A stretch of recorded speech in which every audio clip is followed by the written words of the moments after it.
Je vois.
Bonjour tout le monde, bienvenue à cet Informagro.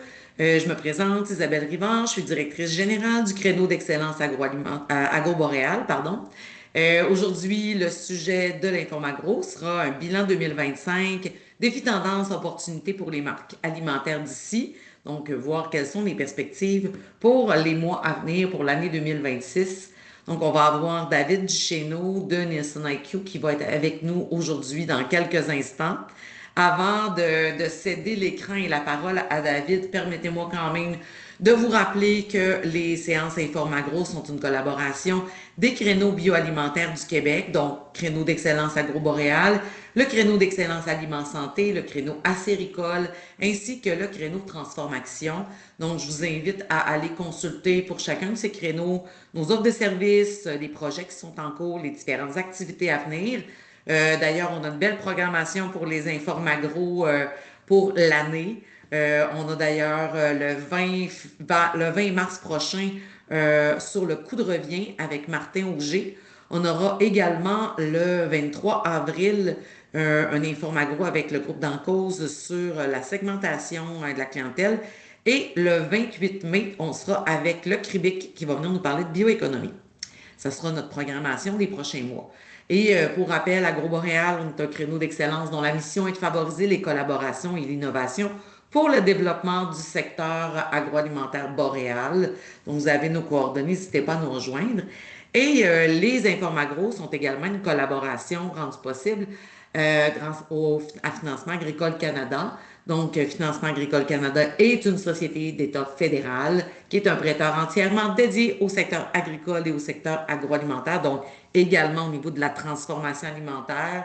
Euh, les programmes de Financement Agricole Canada sont là pour soutenir la croissance, la prospérité de l'industrie agricole agroalimentaire du Canada. Portefeuille quand même de près de 51 milliards de dollars. Beaucoup d'employés, dont plusieurs travaillent au Québec pour répondre à vos questions et vous offrir le service. Donc, si vous voulez en savoir davantage sur les services de Financement Agricole Canada, je vous invite à consulter leur site web. Il y a également beaucoup de contenus, de formation et d'informations qui sont disponibles là, sur le site de Financement Agricole Canada. Donc, sans plus tarder, je vais arrêter mon partage d'écran et j'inviterai David à se joindre à nous. Salut David! Ah, ton son est fermé. Est-ce que vous m'entendez maintenant? Je t'entends très bien. C'est bon. Erreur de débutant. Bonjour tout le monde. Merci d'être là, de prendre du temps dans votre semaine bien chargée, bien apprécié. Je vais commencer par partager mon écran, puis je vais un peu vous expliquer le déroulement de la séance. Rien de trop compliqué aujourd'hui. Et puis, Isabelle, peut-être me faire un petit thumbs up quand mon écran est bien partagé. Ça serait apprécié. Je suis sûr que le partage se fait bien. Puis, je Ça vais aussi. sent bien, le voilà, on le voit. Puis juste pour rappeler aussi aux gens, s'ils ont Parfait. des questions, là, de les noter, j'ai oublié de le dire, là, les noter dans le clavardage Oui, et on pourra les prendre à la fin. Puis vous pourrez aussi, là, spontanément, les personnes présentes, là, poser vos questions à David. Puis, vous allez recevoir l'enregistrement aussi après là, l'événement. Là, donc, ça ne prend pas tellement longtemps. Parfait. Merci Isabelle. Fait que là, vous voyez bien mon écran. Super. Je vais peut-être juste arrêter ma caméra pour être sûr que tout fonctionne bien. Donc aujourd'hui, comme Isabelle l'a bien expliqué, on va faire un survol de ce qui s'est passé dans l'année 2025 dans l'alimentation au Québec, au Canada. On va aussi se concentrer sur les petits défis qu'on a eus comme consommateurs, mais aussi comme manufacturiers dans l'industrie. Comment ça peut se traduire en opportunité dans la prochaine année et surtout, qu'est-ce qui s'en vient pour l'année 2026? Euh, je vais commencer avec les tendances du marché, donc ce qu'on a vu dans l'année 2025.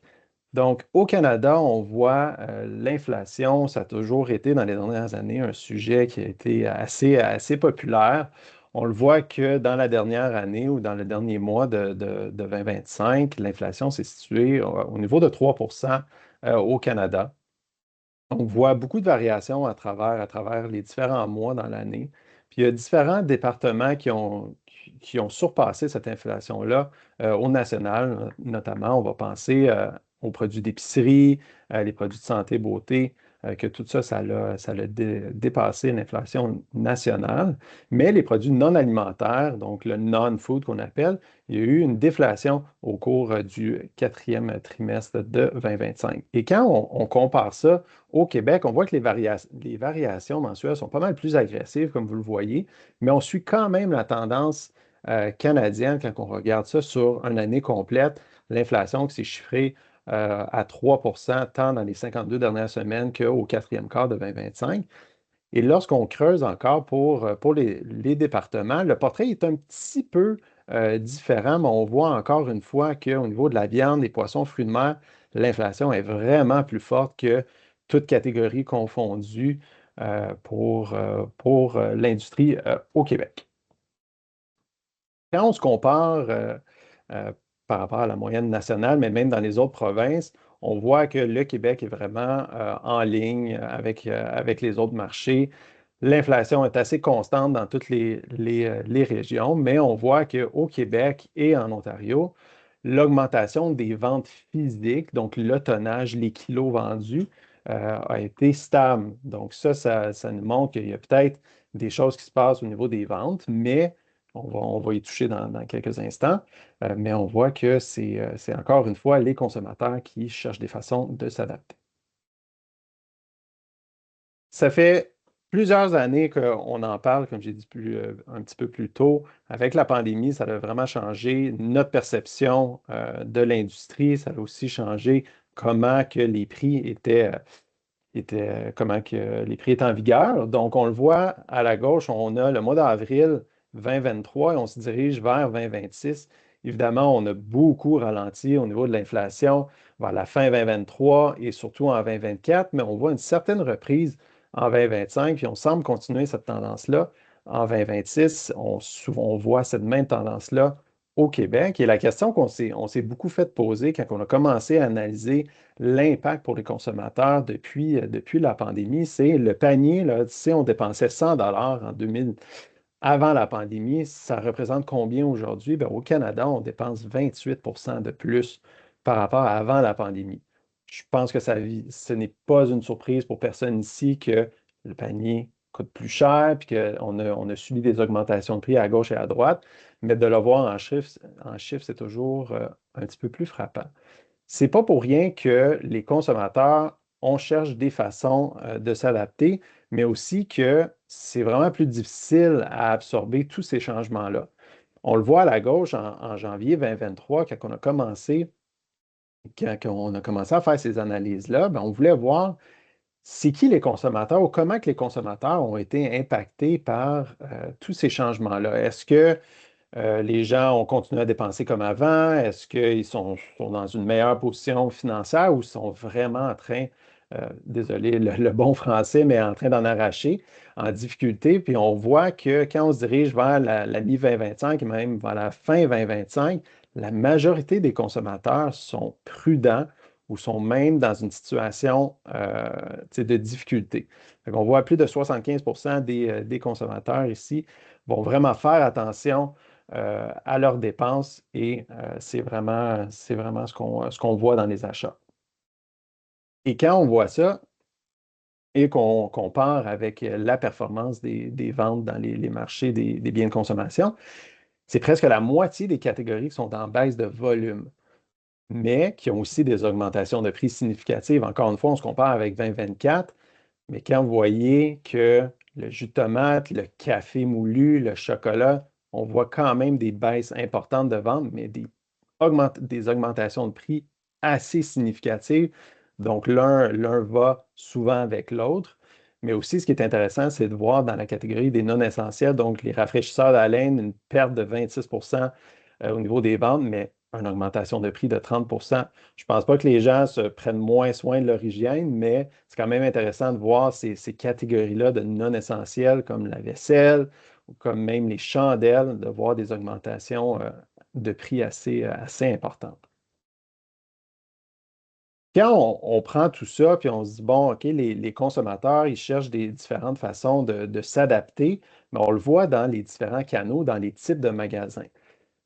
On s'entend, les épiceries, les magasins à grande surface, même les clubs entrepôts demeurent des types de magasins ou des canaux qui sont importants. Puis c'est vraiment ceux-là qui sont en train de gagner en importance pour les consommateurs. On le voit ici, si on regarde la section en bleu, les pharmacies, bon, on s'entend que c'est un type de magasin assez particulier. On ne va pas faire notre épicerie là nécessairement, mais on voit vraiment, il y a beaucoup d'inflation dans ces types de magasins-là.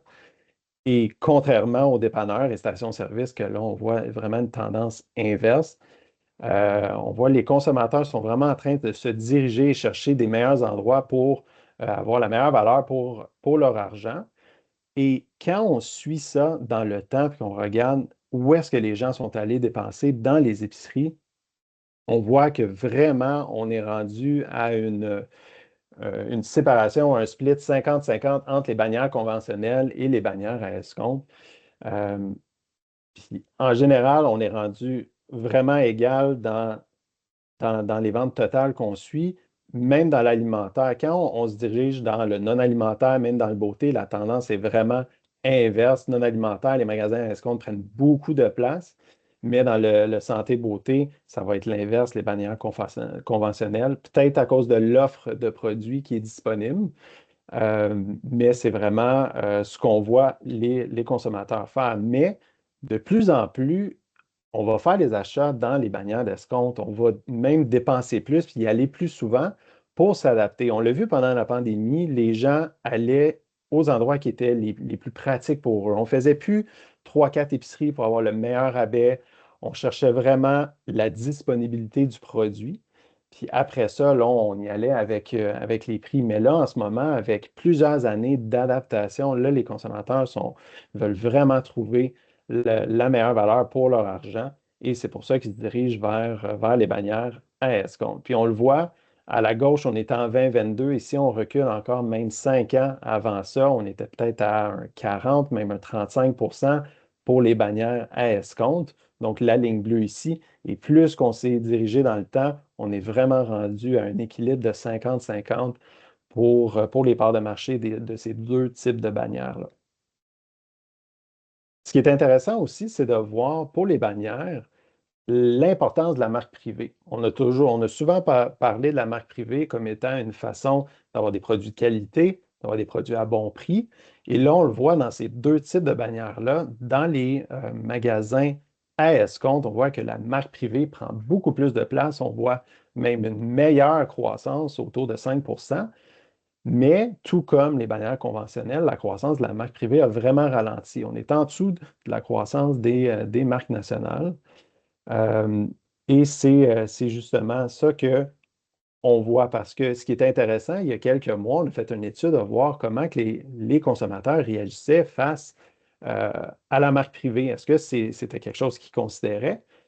La majorité des gens ou une bonne proportion des gens disaient que dans les dernières années, la qualité de l'offre de marque privée a vraiment augmenté. Donc, on n'est plus dans la perception des années 90, début 2000, que bon, c'était juste des comparatifs à faible coût, que ce n'était pas nécessairement bon. Mais là, la perception a vraiment changé. On est en train de ralentir en termes de croissance. Donc, pour les détaillants, ça va peut-être sonner une cloche de revoir l'offre de ces produits-là.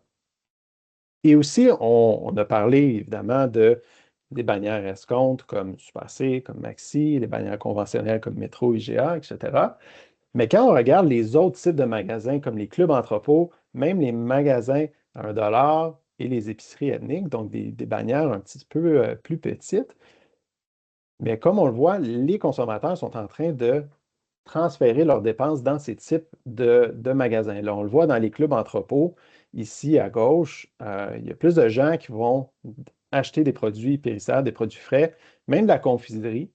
Mais ce qui m'a personnellement pas vraiment surpris, c'est de voir au niveau des soins de santé dans les clubs entrepôts une belle croissance de 26 même si la moitié de notre panel de consommateurs achète ces produits de santé ou a acheté des produits de santé dans ce type de magasin-là. On le voit dans le milieu, on parle des magasins Dollar, évidemment, Dollarama vient en tête.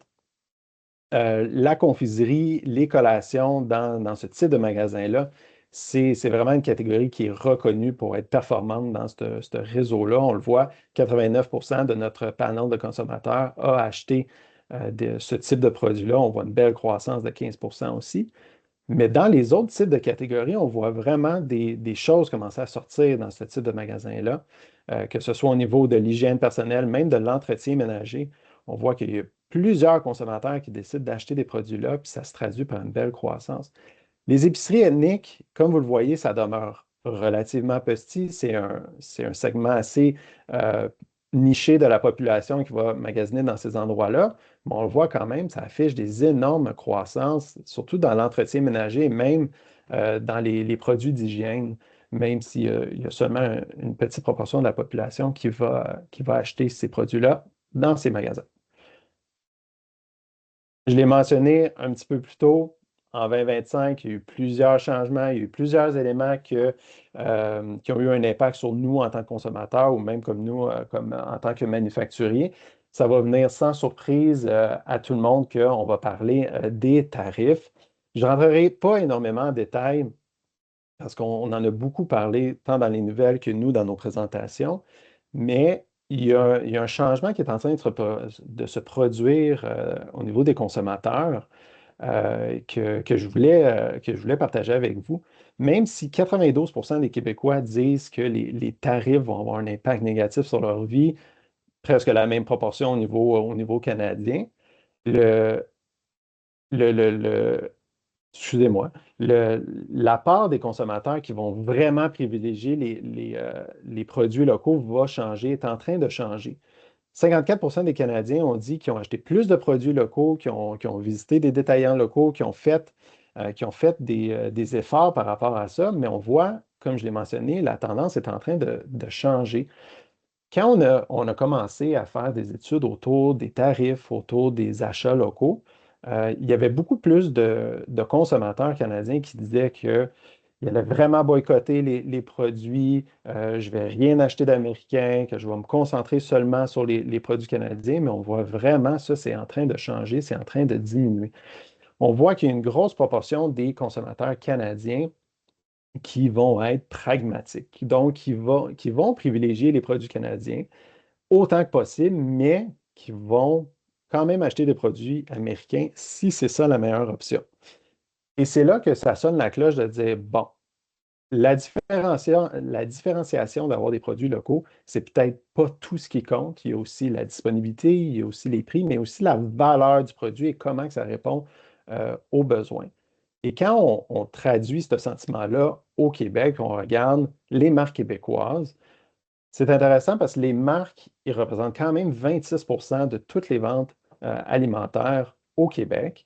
Euh, mais on commence à voir que les grandes marques ou le top 20 des marques, excusez pour la petite faute de frappe ici, le top 20 des marques québécoises sont en train de perdre des petites parts de marché ici. Mais on voit que les plus petites, comme le 20 à 50, le top 20, top 50 et en dessous de 100, performent relativement bien. comme j'ai mentionné, les consommateurs recherchent de la valeur. Donc, c'est pas nécessairement juste le prix, c'est pas juste la disponibilité. On veut que ça coche plusieurs cases. Quand on a sondé les consommateurs au Canada, on a demandé c'est quoi vos préoccupations, qu'est-ce qui vous trotte dans la tête quand on parle des 6 prochains mois. Et sans surprise, il y a plusieurs personnes qui ont dit le prix des aliments à la hausse, conflit mondial, les crises et le ralentissement économique. Tout ça, c'est des grosses préoccupations qui peuvent avoir un impact sur le portefeuille des consommateurs. Et quand je mentionnais un petit peu plus tôt que les consommateurs veulent avoir plus, ils veulent étirer leur dollar un peu plus, ils veulent avoir plus de valeur, mais c'est presque 60% des Canadiens qui font plus de recherches pour avoir des rabais et c'est 50% des consommateurs qui ont réduit leurs achats d'articles non essentiels en 2025. Fait que vraiment, on est en train d'épurer notre budget, on se concentre sur ce qui est important et on veut la meilleure réponse, le meilleur prix. On en a parlé dans un autre webinaire ou dans une autre présentation. Les promotions au Canada, même au Québec, sont extrêmement importantes. Le Canada, on possède un des niveaux promotionnels le plus élevés au monde. On voit ici, lorsqu'on a sorti les chiffres, on était à peu près à 49% en croissance au Canada. On a fait la comparaison avec les États-Unis, on était presque à la moitié. Et au Québec, c'est encore plus gros. Donc, presque 52% de toutes ventes confondues ont été faites en promotion. Donc, les stratégies promotionnelles, c'est toujours important d'en discuter avec les détaillants. C'est important d'avoir une bonne réflexion, un bon plan pour vraiment mettre vos produits de l'avant. Mais au-delà de ça, au-delà de la promotion, euh, il y a beaucoup de consommateurs qui disent que la marque est moins importante pour eux. Ce qu'ils veulent, c'est trouver un produit qui répond exactement à leurs besoins, qui va même leur faciliter la vie jusqu'à un certain point. Euh, et c'est presque la moitié des consommateurs qui se trouvent à acheter une plus grande variété de marques qu'avant, que ce soit la marque privée, que ce soit de la marque de la compétition, juste un éventail plus large de marques pour vraiment bien répondre à leurs besoins. Puis cette perception de valeur-là, on n'est plus dans juste le prix parce que la valeur, on va le confondre avec un bas prix. Il y a aussi une perception de la qualité qui est associée à ça. Puis d'avoir un bas prix ou une fréquence de rabais élevée, ça ne va pas nécessairement donner une fidélité à la marque. Ce qui commence à être de plus en plus important pour les consommateurs, c'est les attributs de produits. Donc, ça, c'est personnel, c'est propre à tous et chacun. C'est à l'extérieur du prix, puis c'est basé sur justement nos expériences, nos conversations qu'on a avec nos amis, nos collègues. Tout ça, c'est vraiment centré sur nous et nos besoins. Oui, le prix fait partie de ça, mais on commence vraiment à lier ces deux-là pour avoir la meilleure valeur. Un autre élément qui a été beaucoup discuté au niveau de 2025, c'est la santé. Euh, que ce soit au niveau des aliments, que ce soit au niveau de se reprendre en main au niveau de l'exercice. C'est 70% des Canadiens qui ont dit qu'ils étaient proactifs pour améliorer sur une base régulière leur santé. Ça peut se traduire sur plus d'exercice. On s'entend, quand on a sondé les consommateurs, c'était à peu près 65% des gens qui disaient que c'était important pour eux et peut-être la moitié qui disaient qu'ils prenaient des pas concrets pour améliorer leur niveau de santé. Et quand on parle de l'alimentation, les Canadiens disent qu'ils veulent mieux manger, mais ont quand même besoin d'aide parce que 53% des gens ont dit qu'une alimentation saine, c'est important. C'est plus important qu'il y a 5 ans. On est en dessous de la moyenne mondiale, ce qui est quand même intéressant, mais le coût va toujours demeurer un obstacle pour faire des choix plus sains.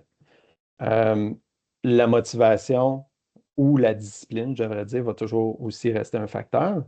Mais quand on regarde dans la dernière année ou probablement plus dans les derniers mois, quand on regarde l'offre alimentaire qu'il y a disponible au Québec, au Canada, il y a beaucoup plus d'aliments qui ont des protéines, qui ont incorporé plus de protéines.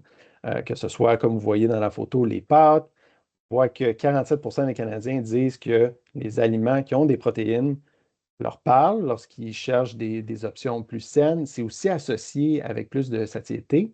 Donc, ça nous bourre plus. Puis 40% des consommateurs disent qu'ils ont incorporé plus de protéines dans leur alimentation dans les derniers mois de 2025. On voit aussi que cette tendance-là se traduit dans l'offre des produits. Anciennement, on voyait vraiment, bon, des barres protéinées, peut-être quelques boissons, mais c'était pas très bon. Là, on voit vraiment, bon, dans les céréales, même du pain, on voit des gaufres déjeuner. Et là, on se dirige plus dans une offre de collation, de snacking ou indulgent snacking, mais santé. Donc, on voit les puffs protéinés en bas, même des petites croustilles soufflé de riz, comme vous le voyez ici. Donc, ça peut devenir un plaisir de manger des protéines. Puis on le voit même se traduire dans des boissons comme de l'eau pétillante. Pour ceux qui connaissent des gens qui sont allés au CHFA, que ce soit à Toronto ou à Vancouver, c'est un type de produit que vous avez probablement vu et goûté. Euh, et aussi, ce qui m'a personnellement surpris, euh, c'est que seulement 30% des Canadiens disaient qu'ils allaient augmenter leur consommation de protéines, même s'ils avaient déjà commencé à l'intégrer. Euh, et un autre fait qui me surpris, je devrais dire, on recommence à parler de fibres. Donc, il y a très, très, très longtemps, je me souviens, on parlait de fibres, c'était bon pour la santé, il fallait en manger, puis il y avait des offres qui étaient pas très goûteuses, si on peut dire. On associe souvent ça avec un bon vieux goût de carton, si je peux me permettre. Mais c'est plus que la moitié des Canadiens quand même qui disent que quand ils cherchent des options plus saines, ben, ils pensent aux fibres. Puis aussi que 41% des gens ont intégré plus de fibres dans leur alimentation. C'est sûr, quand on parle de fibres, on parle de santé intestinale, la digestion, puis on voit qu'il y a des innovations qui mettent vraiment ça de l'avant, que ce soit les yogos, que ce soit la poudre de fibres ou même juste des collations comme des fèves ici ou même des barres. Donc, on voit qu'il y a une belle croissance unitaire des aliments qui mettent de l'avant plus de fibres ou le fibre. Donc, c'est une tendance aussi qui va être à surveiller dans les prochains mois, mais ça commençait déjà à se faire sentir en 2025. Mais pour 2026, 42% des consommateurs disaient qu'ils allaient augmenter leur consommation d'aliments qui ont plus de fibres comparé à une moyenne mondiale qui est beaucoup supérieure. Le fameux symbole nutritionnel qui a commencé à apparaître en 2025, évidemment, ça fait partie beaucoup de nos discussions. Euh, mais nous, vu qu'on est dans l'industrie, c'est sûr qu'on en parle un petit peu plus. Ça a vraiment impacté plusieurs manufacturiers qui ont dû adapter tous leurs emballages. Mais au niveau des consommateurs, c'est assez particulier. Seulement 17% des gens ont entendu parler de ça dans les nouvelles, mais c'est la moitié des consommateurs qui ont déjà acheté un produit avec le symbole, et même qui l'ont remarqué. Euh, Sans surprise, je pense qu'il y a la majorité des consommateurs qui disent que le front of pack, le symbole est pertinent et très pertinent, quand il y a une maigre proportion des consommateurs qui disent que ça ne sert à rien. Je pense justement que ça va donner une conscience aux consommateurs de faire attention à leurs choix et juste de savoir un petit peu plus ce qu'ils mettent dans leur panier. Donc, au niveau de l'éducation, ça aussi, ça va sonner une cloche pour plusieurs consommateurs. Puis, c'est 45% des gens qui ont dit que ça a déjà commencé à influencer leur choix de produits, même s'il y a peut-être une personne sur trois qui dit que ça n'impactera pas. Euh, Évidemment, c'est toujours des intentions. Ça va dépendre de l'offre globale du produit, de comment ultimement ça va impacter les habitudes d'achat des consommateurs. Mais ça va être vraiment intéressant de voir quand ça va faire un an, ça a été quoi l'impact global sur la consommation au pays, au Québec même. C'est trois consommateurs sur 10, pardon, qui disent qu'ils connaissent les aliments qui sont ultra transformés. Peut-être que certains gens ici ont entendu parler de ça, du claim ou de l'affirmation UPF. C'est peut-être un petit peu plus répandu aux États-Unis. Je sais qu'il y a peut-être quelques entreprises ici au Canada qui essayent de lancer une certification pour les aliments ultra transformés. Donc, c'est une chose de les connaître, mais c'est autre chose de continuer de les acheter ou de les acheter dans la même proportion. Et évidemment, ben, plus que la moitié des consommateurs ont une opinion défavorable par rapport à ces types de produits-là. Et c'est sûr que ça va toujours demeurer préoccupant quand on voit des colorants artificiels ou des saveurs artificielles. Euh, mais c'est une petite proportion des gens qui sont prêts à payer plus quand on enlève ces colorants-là ou ces arômes-là. Donc, ça va vraiment être important de bien cibler qu'est-ce qui est important pour les consommateurs pour ne pas seulement mettre des attributs ou des claims, excusez l'anglicisme, qui sont vides de sens pour les consommateurs. Quand je disais que les consommateurs veulent s'éduquer, veulent s'informer davantage sur les produits, bien, beaucoup de ça passe par la liste d'ingrédients. Une liste d'ingrédients simple qui est facile à comprendre. Je ne pense pas que c'est la première fois qu'on en entend parler. Mais ça passe vraiment par là. Et je vais attirer votre attention sur les trois premiers ici. Donc, la recherche d'attributs spécifiques et la vérification des certifications, c'est quand on va vraiment regarder l'emballage d'un produit, ce qui ressort, ce qui va retenir l'attention, outre la fameuse loupe, le symbole nutritionnel, mais c'est ça qui va vraiment résonner avec les consommateurs. De si on est capable d'aller chercher leur attention, puis on est capable de leur faire comprendre rapidement que le produit est sain, bon pour la santé, nutritif, que ce soit pour les enfants ou les autres membres du foyer, ça va vraiment servir. Donc, nous, de notre côté, chez Nielsen IQ, on a développé dans les derniers mois, où on a lancé dans la dernière année et demie au Canada, une solution qui s'appelle Nielsen IQ Product Insights. Donc, ça va vraiment capturer toutes les faces des produits qui sont vendus en épicerie ou dans tout type de magasin. Et comme ça, on peut voir c'est quels attributs ou c'est quelles certifications qui sont en croissance ou qu'est-ce qui est en train de gagner en importance pour les consommateurs dans leur opinion personnelle lorsqu'ils font des achats. Donc ça va être à suivre dans la prochaine année aussi. Lorsqu'on se tourne vers 2026, évidemment, on digère tout ça. Ce n'est pas tous les éléments que j'ai présentés qui vont disparaître. On s'entend les tarifs, ça va demeurer sur la table. L'aspect santé pour les consommateurs aussi. Euh, mais quand on commence à regarder les premiers mois de 2026, on voit que la croissance est un petit peu plus lente à partir. Il y a eu un mois de janvier qui était assez particulier avec une vague de froid, il y avait des tempêtes. Fait que ça l'a limité les déplacements en magasin. Au niveau de la chaîne d'approvisionnement, bon, il y a eu certaines ruptures, des retards de livraison. Fait que ça a vraiment ralenti la disponibilité des produits en magasin à travers le pays. Puis ça a peut-être forcé certains consommateurs à se retourner seulement vers des produits essentiels puis d'abandonner. Euh, il y avait aussi le congé de TPS. Lorsqu'on se compare avec l'année précédente, il faut toujours faire l'état de qu'est-ce qui était la situation l'année passée.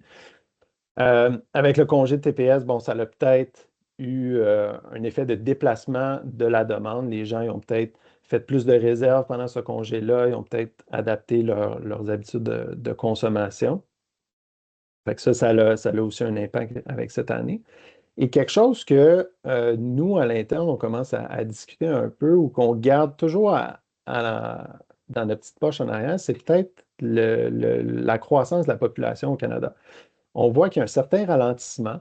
Et ultimement, ça peut avoir un impact sur les ventes des biens de consommation. On a sondé nos consommateurs sur leurs intentions de dépenses pour la prochaine année, on voit que les gens, encore une fois, ils s'adaptent, ils trouvent une façon de naviguer dans tous ces changements-là, dans toutes ces incertitudes-là. Euh, on voit qu'ils se tournent vers des dépenses essentielles, dont évidemment les produits alimentaires. Donc, comme vous le voyez à gauche, en rouge ici, les consommateurs qu'on a sondés estiment qu'ils vont faire moins de dépenses dans les sorties au restaurant, peut-être même dans les vêtements. Mais on voit aussi il y a une tendance ici autour du divertissement, de ce qui n'est pas essentiel, que ce soit, comme j'ai dit, les sorties au restaurant, le divertissement, les livraisons de repas, même des sorties en famille, entre amis. Fait que ça va avoir un impact au niveau des dépenses, mais quand on regarde vers quoi on va dépenser plus, oui, il y a les produits alimentaires à 29 mais il y a aussi le loyer, les services publics, l'assurance. Fait que tout ça, les gens estiment qu'ils vont dépenser plus dans ces domaines-là. Mais la plupart des consommateurs disent qu'ils vont dépenser comme avant pour les soins de santé et la moitié disent qu'ils vont maintenir le même niveau d'épargne. C'est quand même intéressant. Et quand on voit que les gens vont moins dépenser, que ce soit au restaurant ou les plats emportés, ça amène peut-être un petit coup de réveil pour le secteur de la restauration. Euh, je crois que ça va faire un gros choc parce que moins de sorties au restaurant veut dire évidemment moins de gens. En 2025, on a noté 7000 fermetures de restaurants, ce qui est quand même majeur. Puis il va probablement en avoir 4000 autres en 2026. Donc, on parle d'à peu près 11 000 restaurants fermés sur 2 ans, quand même assez majeur. Puis, c'est pas, c'est vraiment dommage, mais quand on regarde, c'est quoi qui se passe? La hausse du prix des aliments, l'inflation, les consommateurs qui ont moins de budget peut-être pour ce genre de sortie-là. Donc ça a un impact direct sur ces types de dépenses-là. Quand on regarde la livraison de plats ou les plats pour emporter, que le tiers des consommateurs dit qu'ils allaient dépenser moins dans ce type-là, mais ça représente peut-être une opportunité pour les détaillants, parce que dans les sections de prêt à manger, à l'entrée des épiceries, c'est quand même des grosses catégories. Donc, il y a assurément des opportunités d'attirer des consommateurs là pour répondre à leurs besoins de repas. On le voit dans la dernière année, il y a eu des grosses croissances dans les sushis en épicerie, même dans les plats de traiteurs en épicerie, une belle croissance à ce niveau-là. C'est quand même une catégorie ou un département de plus de 3 milliards de dollars. Donc, il y a assurément quelque chose qui peut être fait au niveau des détaillants. Donc, pour les gens ici qui œuvrent dans ces types de produits-là ou dans ces catégories-là, vous avez peut-être des belles discussions qui vous attendent dans les prochains mois. Quelque chose aussi qu'on a remarqué, c'est l'arrivée de chaînes de liquidation euh, au Canada. Donc, il y a Liquidation Marie, que peut-être certaines personnes ont entendu parler. Et c'est peut-être un petit peu plus fréquent à l'extérieur de la province. Comme vous voyez, Bonne Liquidation, Bargain Shop, Red Apple. Donc, tout ça, c'est des concepts qui commencent à être déployés, puis que, assurément, ça a attiré l'attention des nouvelles et aussi des consommateurs. Oui, ça demeure des offres qui sont, disons, plus incomplètes qu'une épicerie traditionnelle, mais ça surprend. On ne peut pas négliger la valeur des rabais que vous voyez ici. Quand même très intéressant, que ce soit au niveau tu sais, du Silk. Moi, ça a retenu mon attention, le Silk Barista que vous voyez en bas à gauche, 2 pour ce produit-là. Donc, vraiment une offre vraiment intéressante et peu dispendieuse. Un autre élément qui va impacter et qu'on commence déjà à avoir un impact sur les ventes, c'est les consommateurs qui utilisent des médicaments anti-obésité, comme le Ozempic. Ça, on voit qu'au Canada, c'est seulement une petite part des consommateurs qui utilisent ça, à peu près 15 beaucoup plus gros aux États-Unis. Mais on voit que les gens utilisent ça tant pour la gestion de leur diabète que pour la perte de poids. Évidemment, on n'est pas aussi absorbé par cette tendance-là que nos voisins américains, mais c'est que ça représente quand même un élément à garder en tête de dire est-ce que ça va avoir un impact sur les ventes des biens de consommation? C'est quand même environ 2,5 millions de foyers qu'il y a quelqu'un qui utilise ce type de médicament-là. Ces foyers-là, ils dépensent au-dessus de 15 milliards de dollars en alimentation. Donc, assurément, il faut se poser la question parce que lorsqu'on a fait l'étude aux États-Unis, euh, on a vu qu'après 6 mois, euh, l'impact de perte d'appétit était vraiment installé dans les gens et ça a vraiment impacté leurs dépenses en magasin. Donc, il y a eu un shift, si je peux dire, que les gens, oui, achetaient moins, mais achetaient surtout différemment, achetaient des produits euh, peut-être avec des meilleures valeurs nutritives, qui avaient des attributs, euh, des, euh, des claims qui les rejoignaient avec cet aspect santé-là, que ce soit au niveau des protéines. Donc, il y avait vraiment une tendance à la hausse pour ces types de produits-là. Puis on le voit ici, on parle d'une perte de 12,5 euh, des unités en magasin pour ces gens-là qui l'utilisaient pour la perte de poids.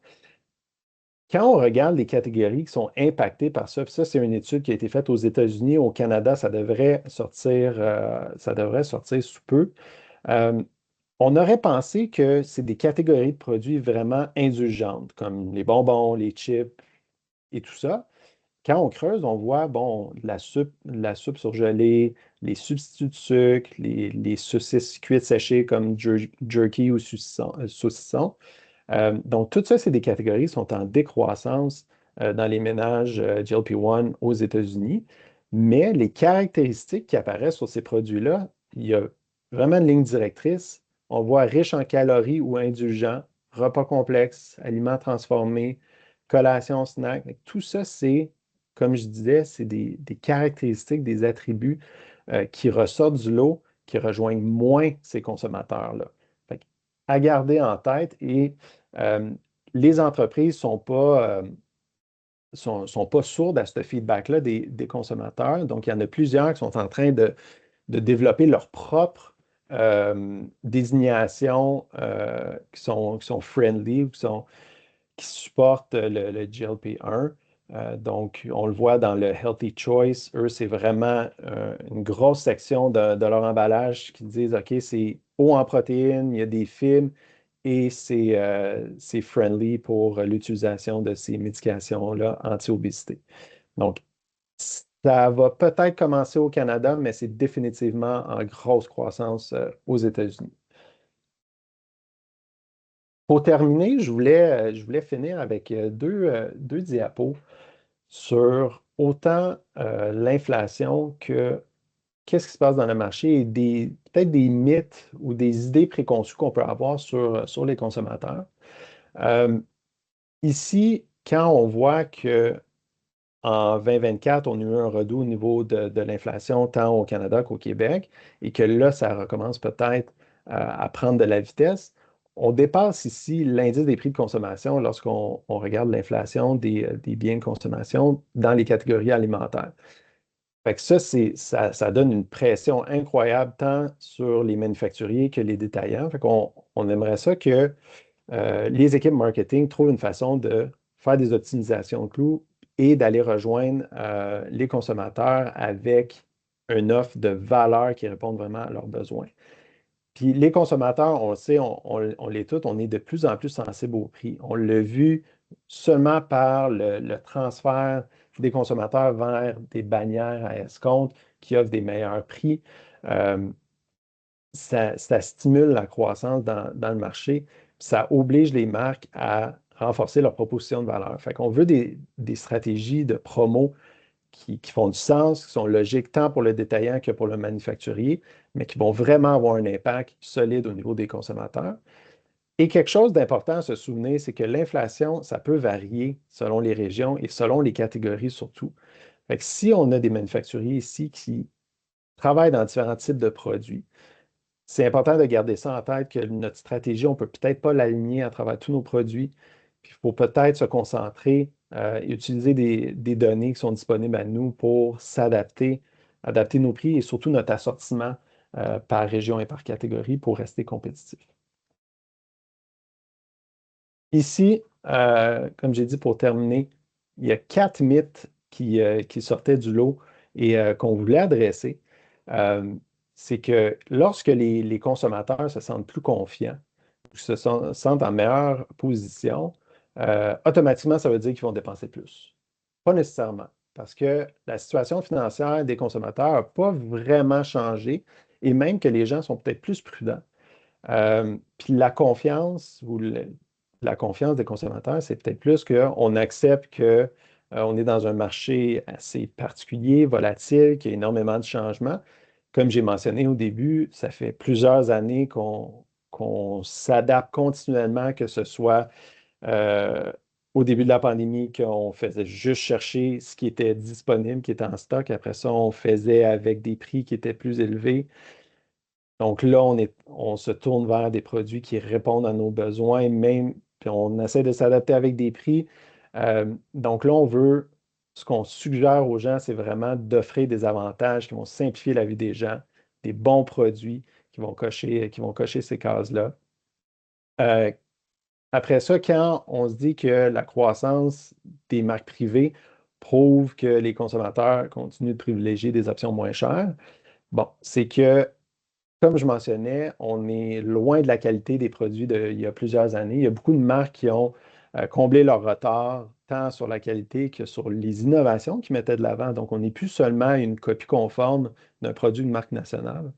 Euh, donc là, ça serait une bonne option pour ceux qui fabriquent aussi de la marque privée, de voir comment on peut travailler avec les détaillants pour offrir des produits à bon prix, qualité, euh, qui font une proposition cohérente dans l'offre de produits pour les consommateurs, qui va vraiment augmenter la performance de la catégorie en général au lieu de penser seulement à ses ventes individuelles, puis de voir comment on peut contribuer autant à nos ventes qu'aux ventes de la catégorie en général. Euh, Commerce électronique, j'en ai moins parlé ou j'en ai pas du tout parlé aujourd'hui. Donc,